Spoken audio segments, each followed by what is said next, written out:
ছাত্ৰ ছাত্ৰীসকল আজি আমি অনুশীলনী 5 গড় প্ৰথমটো প্ৰশ্ন কৰিম। ইয়াত কৈছিল আমাক হৰণ কৰি ভাগফল আৰু ভাগশেষ উলিওৱা। আমি ইয়াৰ আগৰ অনুশীলনী 5 খত অকল আমি ভাগফলটোহে ওলাইছিলোঁ। ইয়াতে আমি ইয়াত ভাগশেষ ওলাব লাগিব। গতিকে আমাক প্ৰথম প্ৰশ্ন দিছে 65 আমি 4 হৰণ কৰিব লাগে। অৰ্থাৎ এতিয়া 4ৰে আমি প্ৰথমতে 6 হৰণ কৰিম। এতিয়া 4ৰে 6ক এবাৰ গৈছে 4 গুণ 4। তো এই 5টা আমি তলত লিখি দিলোঁ। এতিয়া 6ৰ পৰা 4 গ'লে থাকিব ইয়াত 2। এতিয়া 4ৰে মই এই দুইটো হৰণ কৰিব নোৱাৰোঁ। গতিকে দুটা সংখ্যা ল'ম, মানে এতিয়া হৈ আছে আমাৰ 25। এতিয়া 4ৰ ভাগত 25 আহে নে নাহে আমি চাব লাগিব। 25তকৈ ডাঙৰ পাব পাৰোঁ অথবা 25তকৈ সৰু পাব পাৰোঁ। গতিকে 4ৰ লগত যদি মই 6 পূৰণ কৰোঁ 4 6 গুণ 24।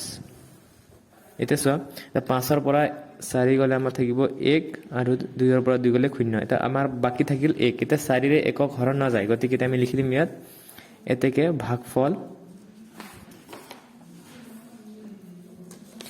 পাইছোঁ মই 16 লিখিলোঁ। আৰু আমাৰ এই শেষত একেবাৰে 1 পাইছোঁ। এই 1টো হৈ গ'ল আমাৰ ভাগশেষ। গতিকে ভাগশেষ 1।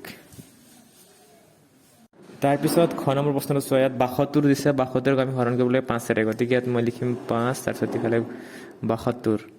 এতিয়া মই 5ৰে 7ক হৰণ কৰিব পাৰোঁ নে নোৱাৰোঁ? পাৰিম, কাৰণ 7টো ডাঙৰ আছে 5টো সৰু। গতিকে 5ৰে 7ক কিমান বাৰ যাব? এবাৰ যাব। 5 গুণ 5। তাৰপিছত 2টো তলত আহি গ'ল। এতিয়া 7ৰ পৰা যদি 5 যায় কিমান থাকিব আমাৰ?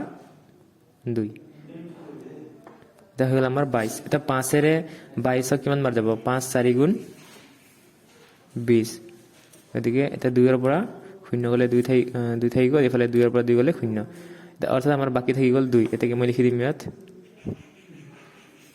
এতিয়া মই ভাগফলটো পালোঁ 14 আৰু ভাগশেষটো পাই গ'লোঁ 2। গতিকে ইয়াৰ পিছৰখিনি তোমালোকে গ ঘ লৈকে কৰিব পাৰিবা। তোমালোকে কৰি পেলাই মোক দেখুৱাবা।